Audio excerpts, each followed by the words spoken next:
Hey there everyone, Dawn Chadwell here with Your Home Real Estate, and this is another little credit tip to think about.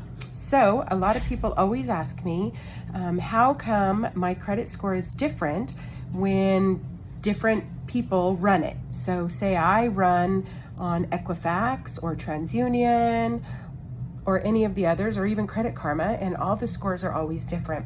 And then the mortgage company runs it and it's another different score, and car salesmen run it and it's another different score. The reason why is because every agency that runs it has a different logarithm in order to get to that score. So when we are looking at Credit Karma, we usually tell you to shoot for a 640, because 620 is where the mortgage companies will usually start giving you a loan. On average, Credit Karma is about 20 points lower according to the mortgage people.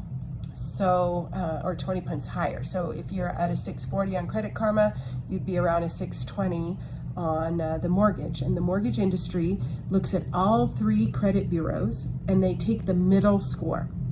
So let's say your TransUnion is a 580, your Equifax is a 620, and your Experian is a 640. They would go by the middle score, or the 620. So when car dealers are looking at your credit score, it's a whole nother logarithm, and the credit scores can go up to 900. It's crazy. On mortgages, I think they only go up to 850. So that kind of explains some of it.